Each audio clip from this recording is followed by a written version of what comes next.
mountains of doubt try to keep me down, but I'll put the flame out. You can't get to me. Throw your sticks and your stones, go break all of my bones. You won't ache my soul. You can't get to me. And there is no barricade that I can tear away.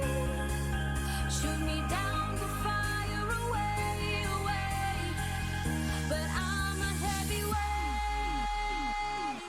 I'm a heavyweight.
Hello, everybody.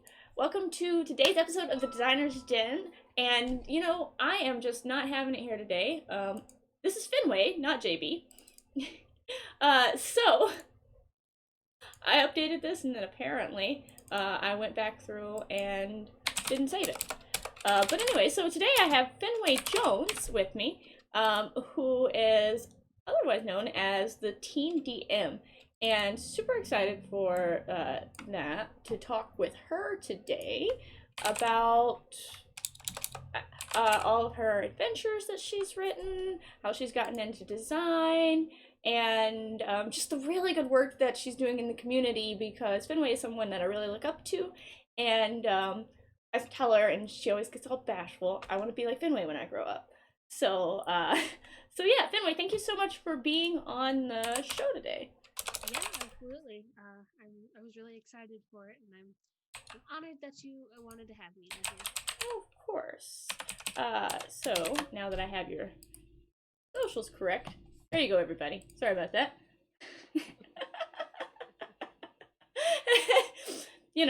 We're human.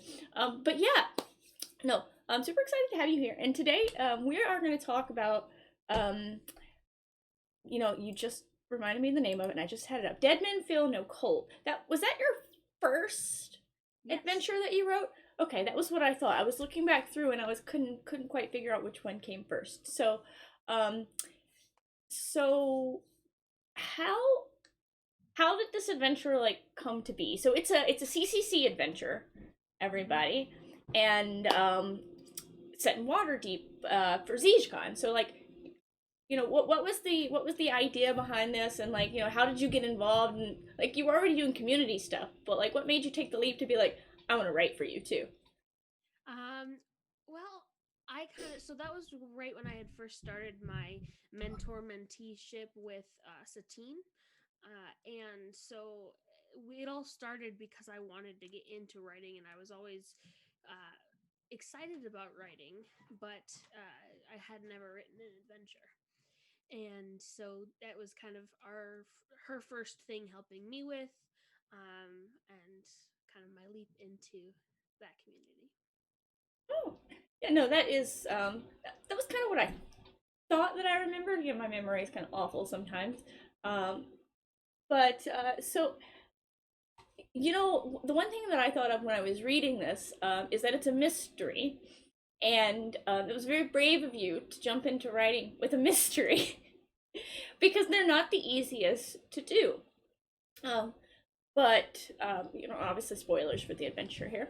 But you went through this, and actually, why don't you kind of give a summary of the adventures?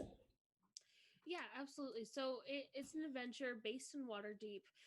The head Griffin Rider gets murdered, and he's actually killed in the City of the Dead. And the adventures are called there by one of the head Griffin Rider's friends, and asked to help solve his murder. And so they have three suspects that they're investigating, and they have to go through and visit each one of the suspects and question them and figure. Then they have clues and puzzles and things like that to figure out throughout the adventure. Yeah. So my my first adventure that I started writing wasn't the first one that got published.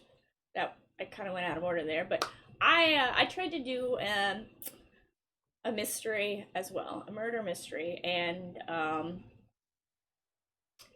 yeah, I should have had the help that you were having, because it's very convoluted, and it's easy to get so caught up in writing your story that you're not considering how the players are interacting with it. But in this one, you had a pretty cool twist that the murderer was actually not even who they appeared to be.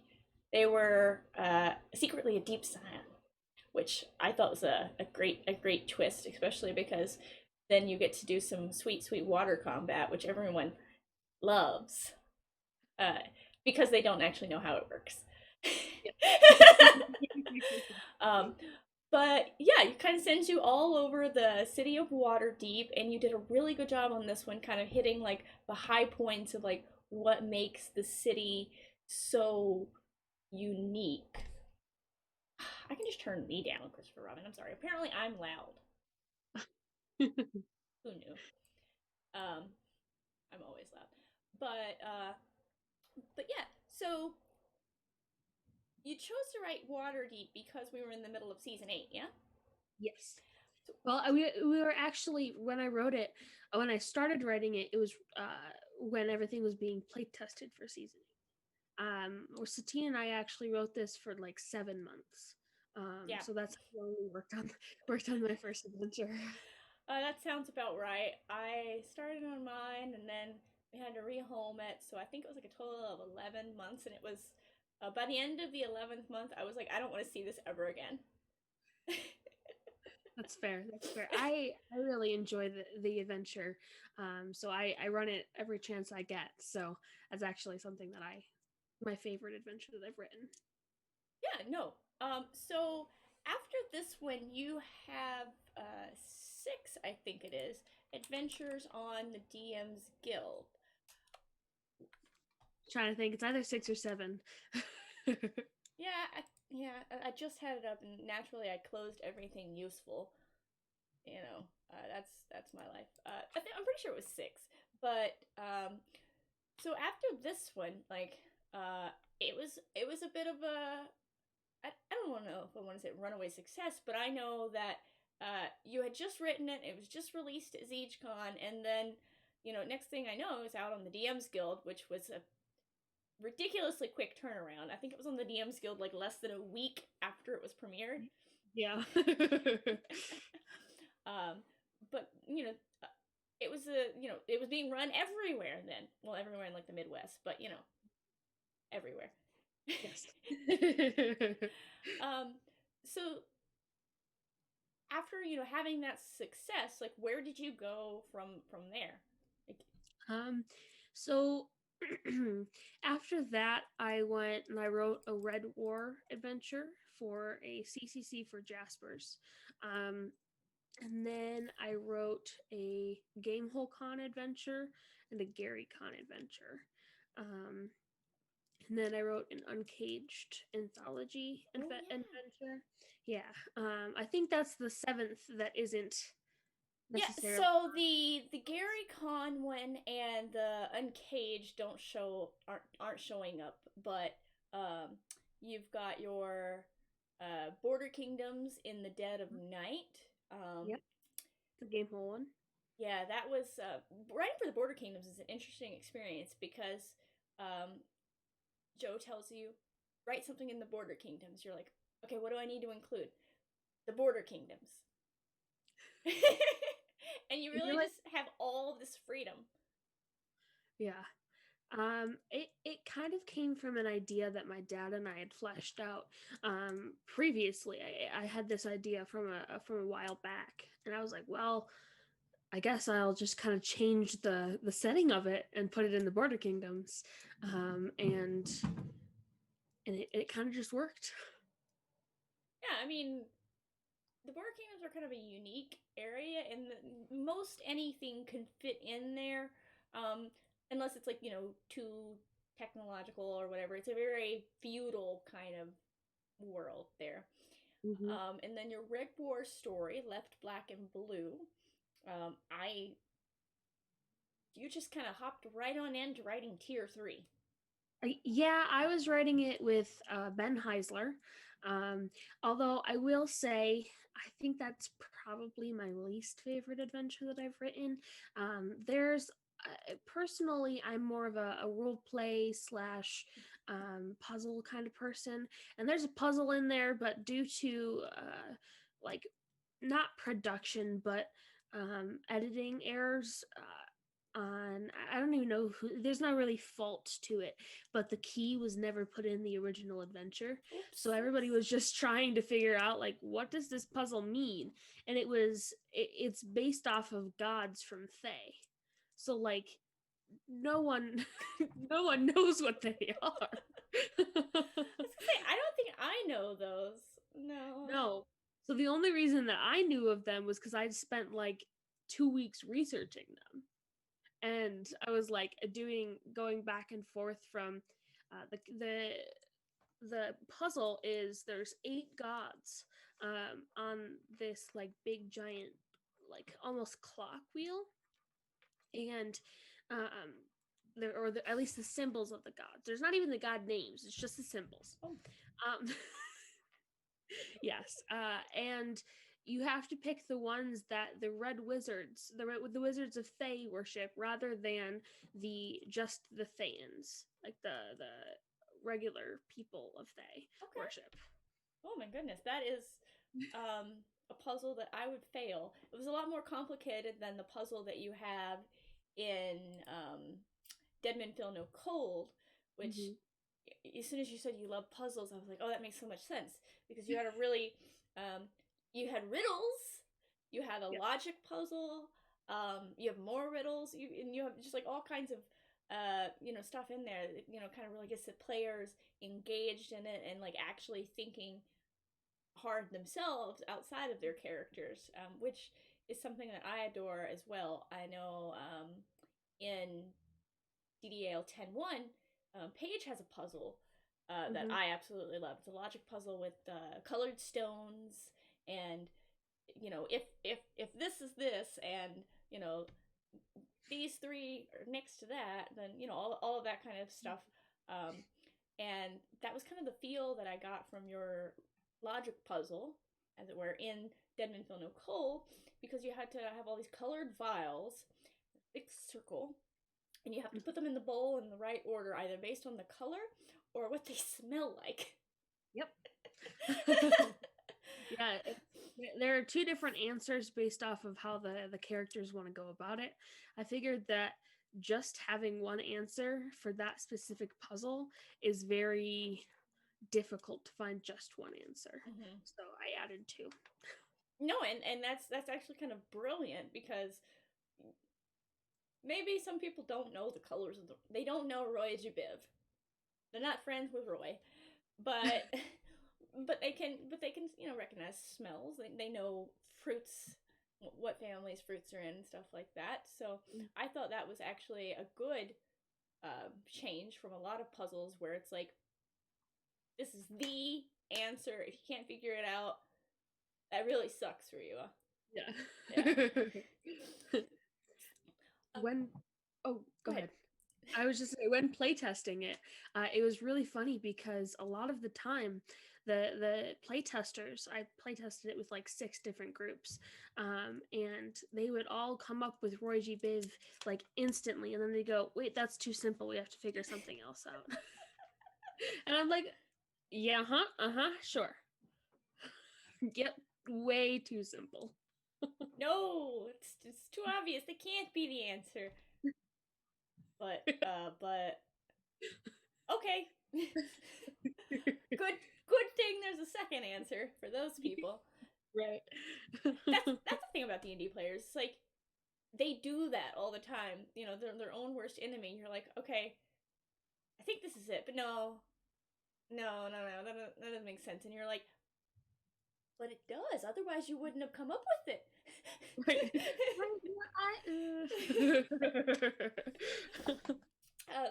So when you go into designing a brand new adventure, with all the experience that you've gotten now, you've written at low tier, you've written at high tier, you've done puzzles, you've done things where it was a little bit more structured, where people give you some of the like the plot, I guess, as it were, because you've written for the D8 Summit, and I know they don't give you a lot of plot, but they kind of prod you along gently. And then you've also written some specifically for Jasper's Game Day. And then Gary Con kind of gives you a plot, but they're not a lot better than Gamehole Con in that. They give you a lot of freedom. But so, like, how do you start out when someone's like, I want you to write me an adventure? Like, what's the first thing you do? The first thing I do is kind of come up with what I want the theme to be. If I want the theme to be lycanthropy, if I want the theme to be underwater, like what terrain I want it in. And then I do research into whatever area. Either if it's Gamehole Con, I do research into the Border Kingdoms. If it's Gary Con, I do research into wherever they want me to be in. And I come up with the story that kind of fits with the history of the area. And that's kind of how I usually do my adventure outlines. Is I start with the history of the area, where pick where a place where I want to go, and then move outwards from there. Okay, so if we were writing something in, well, Icewind Dale, that's the new one right now.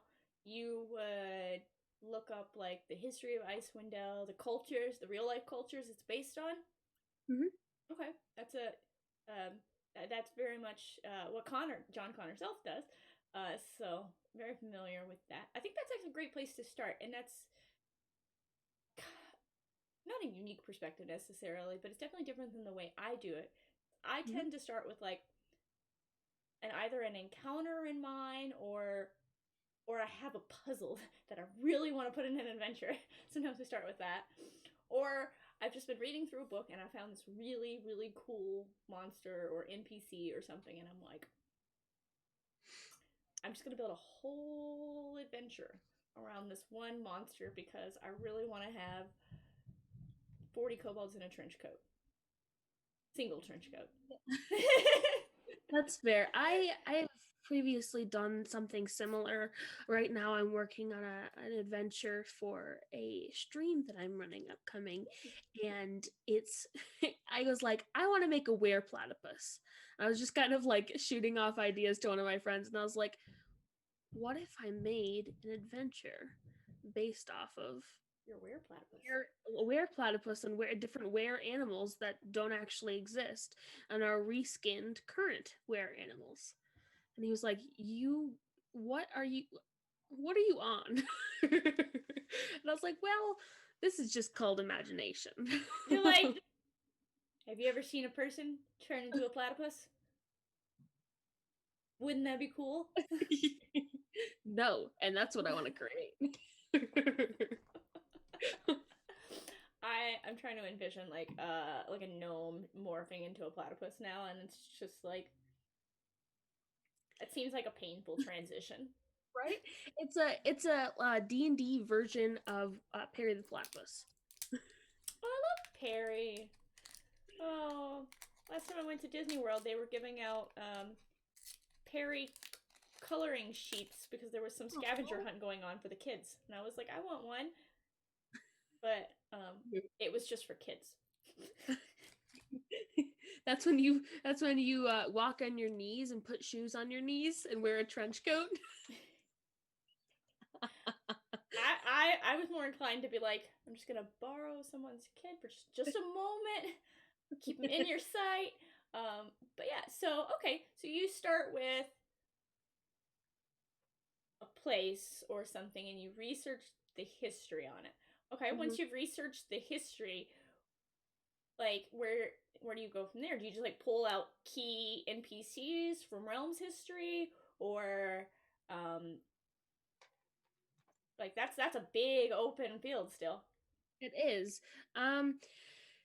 It depends on what I want to do. Sometimes there are certain like issues that have happened in a place's history, like in the Sword Coast. Like I'll find an issue that happened in a specific. I can't remember the name of the place right now, but it's off of the Dragon River, or Dragonmere, and it's based off of there's a city in there that is basically run by like not civilized but just like ghosts and ghouls and undead, and it's a pretty cool place. I'll see if I can hold on. Let me see if I can find the place's name. Let's see. Lake of Dragons on the Sea of Falling Stars. Oh my goodness. It's called Dragonmere. Yeah, Dragonmere is the lake there, and then we've got Marsimber, Tazir, Westgate, down near the Redwaters as well. There's, I think it's down past Red Nasir, I think it's called. It's down past that. Oh, I need to zoom out further than this map doesn't show me enough. Yeah. But yeah, so down near the Dragon Coast and everything. So that's where's my map? I don't think my scarf actually shows that area. But yeah, so let's see. There's a city but down off of the Dragon Coast that is like basically run over by undead, and the people just left, and so now only undead inhabit it, and it's a pretty cool place. And I want to write an adventure there eventually, but I haven't gotten around to it just yet. Well, writing an adventure in somewhere like that, so that would be an outside endeavor. Then that wouldn't go into a CCC program or dungeon craft as it's called now. So you would just kind of be like freeform, doing it on your own. Oh, that's down near Termish. Yeah. Yeah. I read a lot about Termish recently. Speaking of researching areas, I had to look up the whole history of Termish because we were starting in a city in Termish, and because I needed to be in the market area there, I needed to know what does a market in Termish look like? Because I know it doesn't look like a market in Waterdeep because it's based on a completely different culture. It's much warmer. Right. Yeah. So, but I think that is a solid place to start, and I think doing the research and knowing the history of an area definitely makes it a more immersive experience, and it makes it a lot easier to put in the lore in the adventure for all the DMs who didn't do the 2 weeks of research that Fenway just did. Yeah, right. One thing that was great for the Dead Men Feel No Cold is I was friends with one of the people who was playtesting all of the stuff, and so I was helping him playtest. Like I was in the group or whatever, and so I got some of the Waterdeep background from season 8. And then my adventure released right as season 8 was like starting, so it was kind of on brand. It was kind of cool. Yeah, the timing of it coming out was good because everyone wanted more Waterdeep content, and having a chance to kind of go around and explore the 3 wards of the city that you had, the Sea Ward, the North Ward, and then the City of the Dead. and the City of the Dead. I'm like, I'm missing one. Yeah, like yeah, because I know when I was writing my season 8 Waterdeep, I was real excited. I'm like, yeah, I'm gonna write something in Waterdeep. No, I didn't. I got to time travel. So all of a sudden I'm like, okay, so I need to know lore from 2nd edition, 3rd.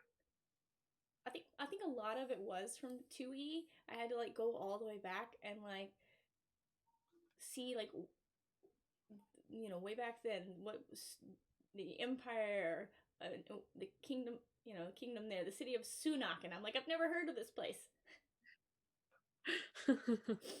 Which all of the DMs picking it up who've only run 5th edition aren't gonna know it. They've never heard of that place either. It's not on the Sword Coast. It's not on the Moon Sea. So it doesn't even exist really in 5th edition yet. That's pretty much how it is. So outside of adventure writing, so you got into all of this adventure writing and everything, community organizing, because you do community organizing. You organize game days and stuff as part of Jasper's Game Day.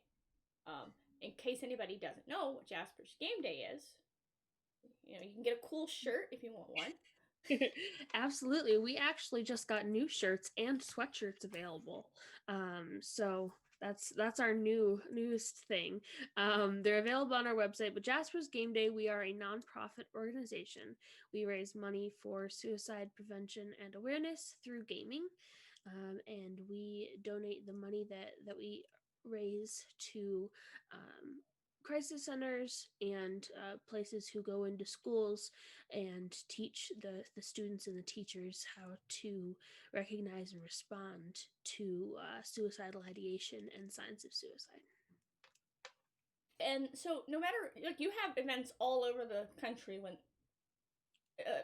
physical events when there's not COVID, but you're having virtual events now. But when you're having these physical events, if you're having one in, say, Utah, the money raised goes to crisis centers in Utah, right? Mm-hmm. Absolutely. Yeah, no, that's I don't know if it's necessarily unique, but I think it's a very interesting aspect of Jasper's Game Day, to where, like, no matter where you're at, what you're doing, if you're working with Jasper's Game Day, you're still focusing on your local community and, you know, the teenagers there. So if, you know, somebody's in an area where there's been, like, an uptick in, you know, teen depression and things like that that lead to suicidal ideation, like, they can reach out. They can host a game day. They can get the community involved in a fun way. Mm-hmm. And I think that's one of my favorite things about Jasper's, is that, like, you know, everybody cares about this situation, obviously, this issue. Like, nobody's out there being like, oh, teen suicide's not an issue. Everyone's like, no, that's terrible. But it's hard to, like, get people engaged sometimes with things that are a bit somber. Mm-hmm. And so giving everyone, like, a fun way to interact with the community and to be giving back and, you know, doing that, like, I think that's a very important part of the RPG community, is doing things like that. Absolutely.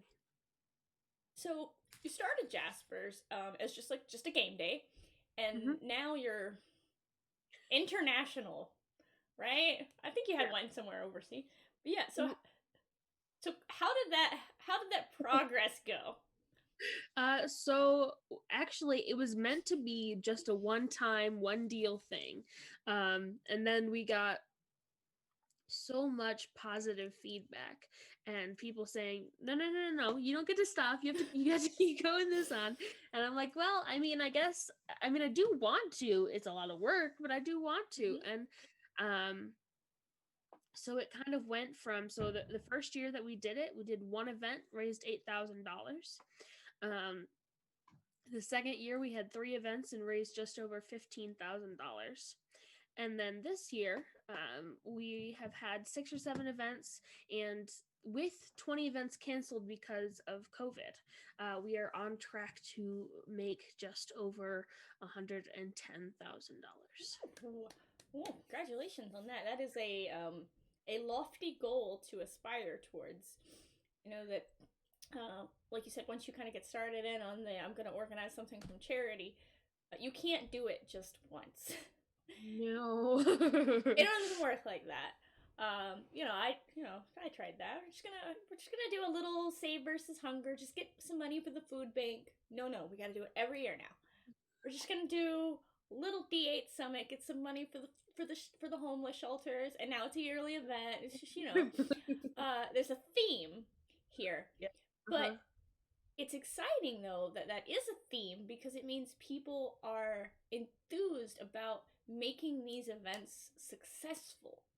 Mm-hmm. People show up, people come out. Like, do you think, like, if it wasn't a Jasper's Game Day, if it was just, you know, just Fenway's Game Day at a game store, like, you'd get as many people? The first year, probably, considering it wasn't only branded as Jasper's Game Day, but I definitely think that Jasper's Game Day now has a name drop pull to it. I don't want to sound like conceited or bragging or anything, but like we run pretty decent events, and we have people who their jobs are specifically organization who are helping with ours, and so that sort of thing. And I think that Jaspers does offer a specific like level of expectancy from the community on how good the event is expected to be. Yeah, no, and I don't think that's like bragging at all. Like it's kind of a sign of the success that you've gotten, that you've been able to get dedicated resources for this. You have people now who are willing to pitch in and make sure your online production value is top notch. Pitch in and make sure like, okay, we have all the DMs we need. We have recruited backups. We make sure everyone has all the perks they need so they're all happy and they come back. And like, Right. as you grow and everything, like those are like benchmarks of success, really. Like, and you're right, people do come to expect it. Just like if you're going to a Baldwin Games event, like you know what you're gonna get there. You're gonna get good DMs, good games. You go to Jasper's game day, you're gonna get good DMs, good games. Get to see Fenway, and you get to support a good cause. So you do have that certain expectation. Um, where do you want to go in the future? What next? Like for Jaspers or for myself? Both. Okay, so for Jaspers, right now we're looking to expand our reach. So we have never had a in-person event in another country. However, we reached, I believe, 14 different countries with our last online event. And so we want to continue that kind of international reach. And once COVID goes away, we want to start doing events everywhere, and continue like our ambassador program and our partnership programs. Okay, well, what about Fenway, the TTRPG creator? So for me, I want to keep writing adventures. I want to my kind of project right now is I just started a YouTube show, where I'm actually the on the other end of this. I'm the interviewer, and I interview D&D celebs and mental health professionals on how D&D can affect one's mental health. And so that's kind of my little project right now. And I want to continue doing shows. I want to continue doing writing. And then my college goal is actually I want to go into sociology, focusing on nonprofit work. But you're probably going to take some sort of class like the one Sean Merwin's offering on RPG writing if there's one available. Yes. That's totally related to a sociology degree. Uh-huh. No, actually, it is, because, like you said, RPG writing and RPG running is very therapeutic. And so I think your goals actually like mesh together really well, because being able to kind of, I guess, center yourself as like, I don't know, a subject matter expert, I guess, on like how to write sensitive materials, how to address mental health issues in game world, because we've all read an adventure where a serious mental health issue was not addressed delicately, where they have the crazy person, and you're just like,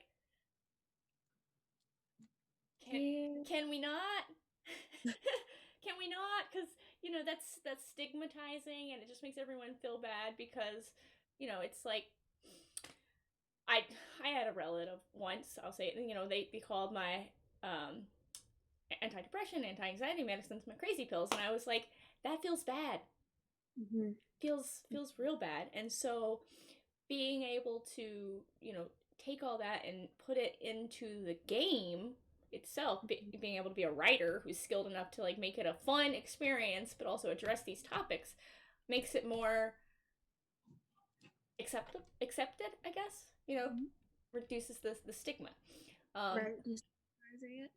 Yeah, and putting it into a format that is entertainment and is growing in popularity, like D&D, that kind of puts you ahead of the curve on like connecting with your audience.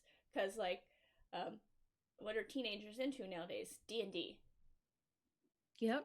Um, and and Fortnite, I guess. I don't know. I don't actually know what teenagers are into. I think I Fortnite's more preteen.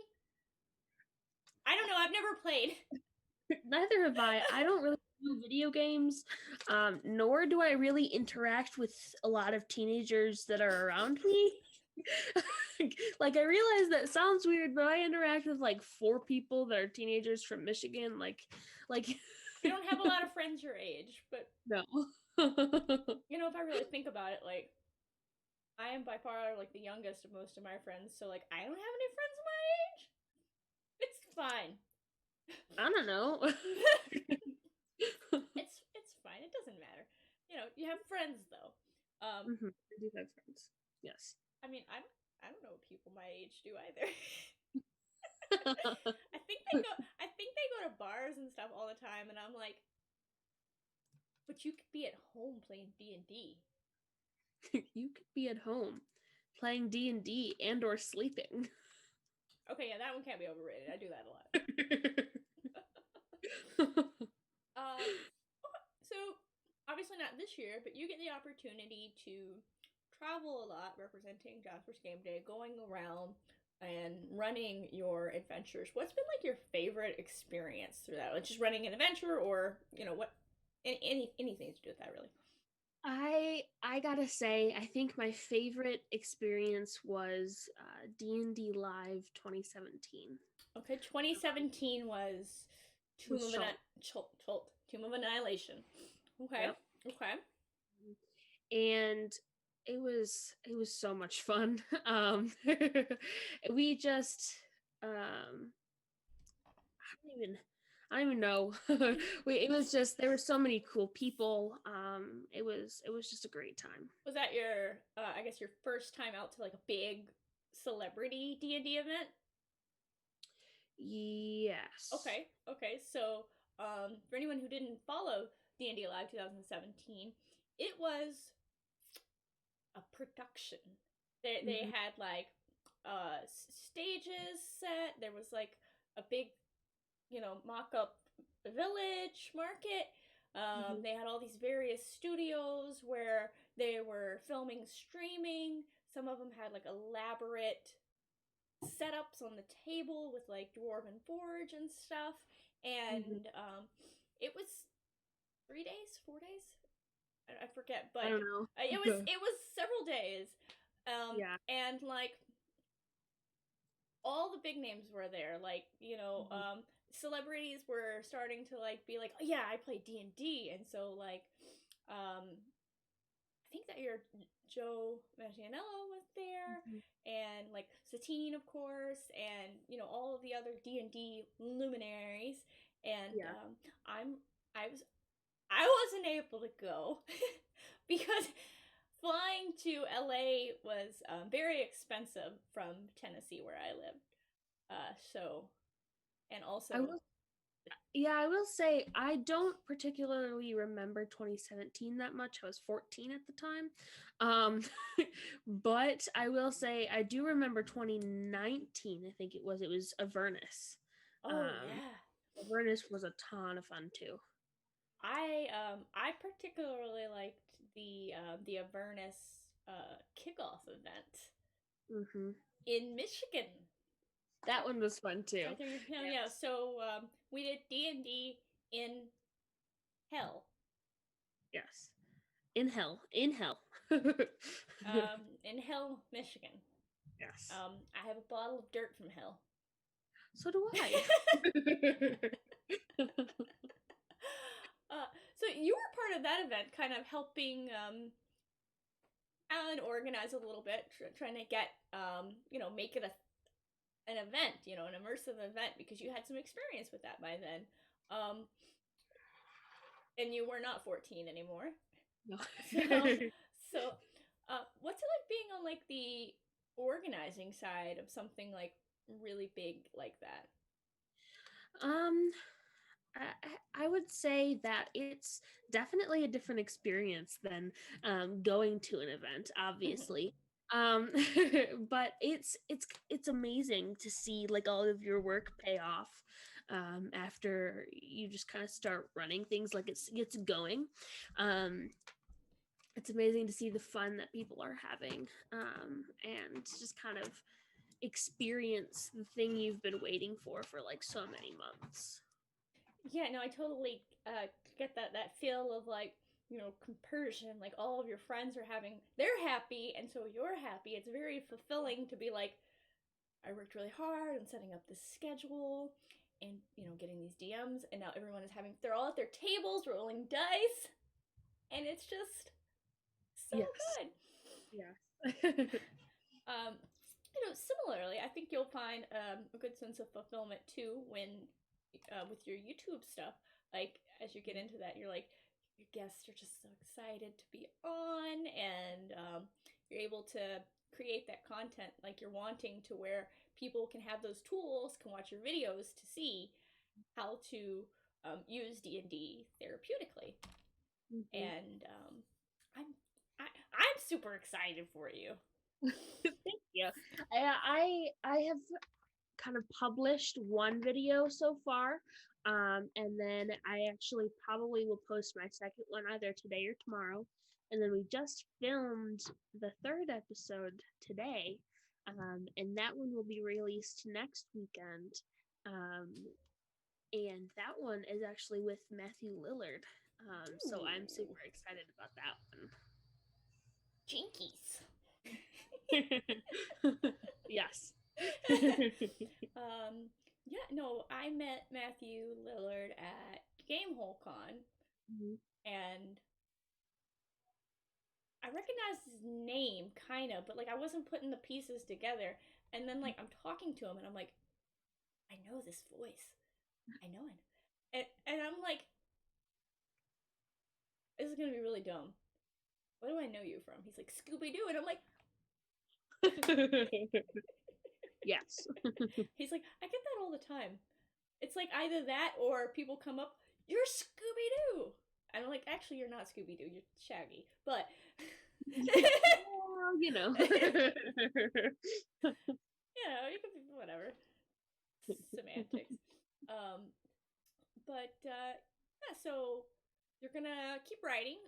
Do you plan to start just like branching out and writing a bunch of OGL content then, or are you gonna keep writing stuff for like the DMs Guild, or are you gonna like do a big Kickstarter? Ooh. I'm not sure if I'm at the level for a Kickstarter just yet because I have a lot of Jasper stuff still going Okay, so on. that's in the 5 year plan. Yes, that's in the 5 year plan, not the 1 year plan. Well, But we don't even know what's in the 1 year plan right now. We can't know. yeah, that's true. That's true. But I plan on kind of doing a little bit of both. Um, Obviously, I haven't put much out in the past year due to COVID, due to Jaspers, all of that sort of stuff. But I'm looking to get back into it. But you've been working on some product projects a little slowly. Um, Mhm. so you have plans to get a lot more projects started. Are you gonna do some of the dungeon craft stuff so that you can be running brand new Fenway games at your online events? I'm hoping so. I'm definitely going to get into the dungeon craft stuff, but I kind of hope so. Right now, I'm working a little bit with world builders as well, Mm-hmm. with Pat, and so I'm writing an adventure to do on. That's the adventure I'm running with his channel, and so I'm kind of going to publish that after I run it on world builders. Okay, so right now it's in note format, pretty much. Yes. Um, for most everyone who's a creator of some sort, you have a notebook, physical, digital, whatever. It has what would be to anybody else indecipherable gibberish. Uh-huh. But it's great because you can have a 4 hour adventure on one page. Yep. So basically, did you Mhm. write your adventure? Yeah. Where's the rest of it? And that's it. Right here. Yeah. They're like, but how do you know like what happens in between? That's the thing. You get to decide. That's the thing. This is a collaborative plot building episode. Yeah. I did an adventure in hell, and it was definitely, I'm like, okay, here are the NPCs and the highlights they're gonna hit. How do they get between them? I just made a bunch of maps and loaded them all into Roll20, and when they decided they wanted to go somewhere, I pulled it up. Some of them I didn't use, and I'm like, okay. Yes, as Rimley says, graph paper is the ultimate DM tool. Yeah, so yeah, that's actually a good point. Like, what are some of your favorite like things to use to make your game cool? Obviously, it's different if you're running online versus running in Yeah. person. So something running online, I'm gonna show it off real quick because it's my favorite thing. Is my DM screen? Her fancy DM screen. That was Yeah. is that a Dogmite one?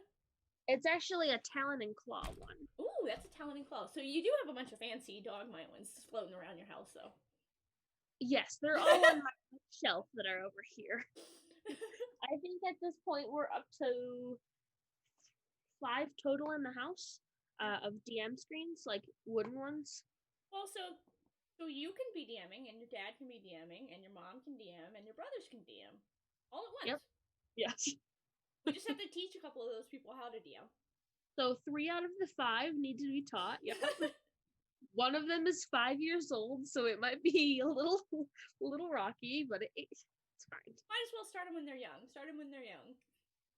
Right. I do think that you'll end up being a very D&D household there anyway, so with so much stuff and so much enthusiasm and passion. Your middle brother, so is he getting into D&D? We're right now kind of using some of the aspects of D&D, the dice rolling, the adventure part.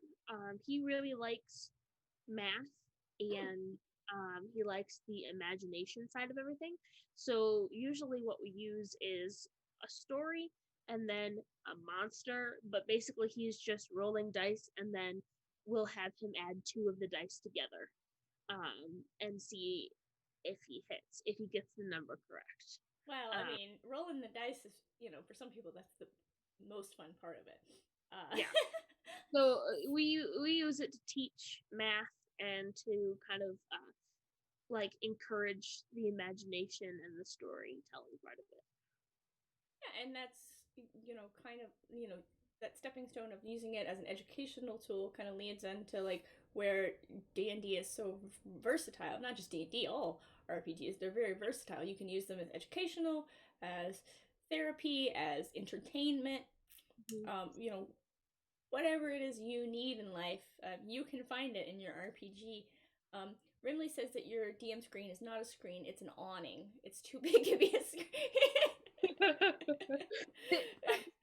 It's fair. It's okay, it's a little hefty, but I mean, you gotta have a really big screen when you have really big dragons hiding behind it. Yeah, that's fair. We have so much terrain and minis and everything in this house. I don't. I have 900 square feet, so no room for all of that here. But I have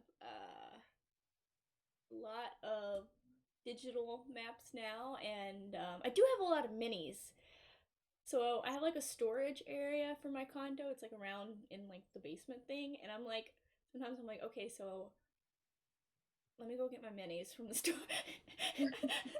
Like a huge box in there, and I'm like,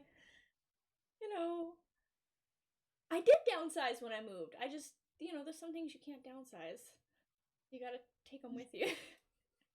Right, yeah. Like to just kind of back a little bit. This is half of my dad's minis. The rest are in our garage. Yeah, that's one of Alan's. People are like, take a selfie, and people are like, "Oh, those your books? Is that all of them?" When there's like one shelf of books showing, and I'm like, "No, they're not mine. But let me show you these like 6 bookshelves overflowing with all of the D&D books," and they're always like, "I'm like, this doesn't even count the minis. There are more minis. There are minis everywhere." Yeah, Yeah. we have a bookshelf that isn't in my camera view, that's the full of the dice trays, the books, the terrain, um the dice. I have a whole shelving, like two spots of shelving for my dice. Um and then I have my sets that are constantly right here. And these are all my gemstone dice. Yeah, I have a um, vintage dresser that's, well, it's like a short dresser, but it's behind me, and I have an entire drawer. It's probably like 2.5 foot wide drawer, and normal drawer depth. It's basically dice. Yeah. Yeah. But yeah, no, Rimley, we don't want to end up with shelves of minis and terrain and all of our games on Roll20. Um, that just sounds very that sounds very plausible, but sad. My dad doesn't even use the minis. He just likes to collect them. Though, that's fair. It's like having a pop figure collection, but cooler. Yes, I agree. Because I have a couple of those, but yeah. Because you could use them. Although, I will say, this pop figure is fantastic because this is gargantuan. It is. So this is your gargantuan gelatinous cube. Plop that down on the table, be like, actual size. Players are like, I'm sorry, what? one more time? Like, actual size gelatinous cube. Like, we run, and I'm like, you run where? Through the closed door behind you that you can't get out? What you gonna do? You've seen Onward, right? You gotta jump across the pit with the spikes. It's all you can do. It's the only option. That is such a great movie. Okay. So we are getting close. We've got a little less than 10 minutes left on this. Is there anything else that you want to share with our viewers, or are there any pressing questions that I guess chat has for us? So I mean, the only thing that I would mention while we're waiting for chat to say their questions is that Jasper's Game Day does have a stream that is coming up on November 21st for International Survivors of Suicide Loss Day. Okay. And we're doing 2 stream games on the official Wizards of the Coast D&D channel. So I'm super excited about that. I will be DMing one, and then Todd Stashwick will be DMing the other. And you'll be having like Tiltify donations for rewards, and you're gonna do auctions and stuff for that too? I'm not sure about auctions, but we will have rewards, and we'll have different things that can affect the game going on in Tiltify. And then also going on that day, if you want to play a game instead of watch one, we have games going on in our Discord too. Okay. And you said that is November 21st. 21st, international. That makes sense. International Suicide Day. I'm actually doing an event that weekend as well, as part of that Wisdom Save weekend, raising money for Take This organization, which has a similar focus, mental health and suicide prevention and all of that. Not as focused on teens, but focused 100% on gamers, because a lot of us tend to isolate. It's been very hard on a lot of us, especially during this pandemic, because we've been at home, we've been away from our social groups, which is our support network, our chosen families, as it were. And I think events like the one that you're doing, and the one that Dr. B's doing with Take This are more important than ever this year. And I agree. I'm just 100%. Yeah, I'm running some Theros, and I'm very excited. Ooh, I'm actually running a game for Take This as well. I'm running a circus adventure, I think. Circus adventure. I didn't see it. I'm gonna have to look back through the list again, because I'm only running 2 games, so I have time to play. Yeah. Absolutely. So if you want to play D&D next weekend, you can play some D&D, and you can watch Fenway stream some D&D, and you could just D&D the whole weekend as you lead up to your shelter-in-place Thanksgiving week. Mm-hmm. Absolutely. Did chat have any questions for us? No, they're very quiet today. That's all right. No, that's fine. But yeah, if anybody has any questions that they think of later, if you're watching this as a VOD later, you can just shoot them our way. You can find Fenway on Twitter. You can find me on Twitter as well. Super happy to answer any questions about our events, about how you can get involved, about I don't know. What do you usually answer questions about? Lots of things. I know, right? Like, I don't know. Jasper's Game Day. If you are ever in need of any help, please let me know, and I can direct you to people who understand gaming terms and who can help you with that. If mental health wise or otherwise, I have my Twitter DMs open. Mm-hmm. Yes. Similarly, okay, we have a very important question from Emily. Are those deli meat plastic containers you're keeping your minis in behind you? No. They're the what are they called? Like the storage bins that you can buy at like Walmart. Nothing else was ever in them. Like the Rubbermaid ones. Yeah. Yes. Yeah. So they're longer than they look then, Rimley. Yes. Yeah. I mean, the deli meat ones, like, that could be like your travel minis, because you can't really fit a lot of minis in it. Yeah, that's true. That could be the container where you keep your swarms of rats. Yep, swarms of rats. Like little tiny ones, yeah. Or swarms of kippers. Those are Those are terrifying. They are. Or as there's actually in my Theros adventure, swarms of cockatrice. Whoa. I know, right? That's intense. It's Theros.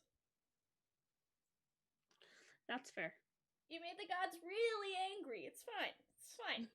Just pray for forgiveness and be very pious. But yeah. So just go ahead and wrap then. Anyway, thank you so much for being here today. I've got most of your links, I think, down below in the panels.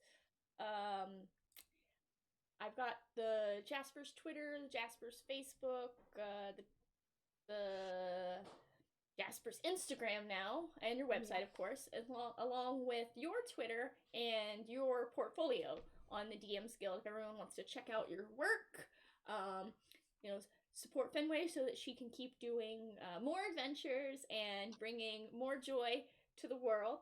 And so I will be back next week, 4 p.m.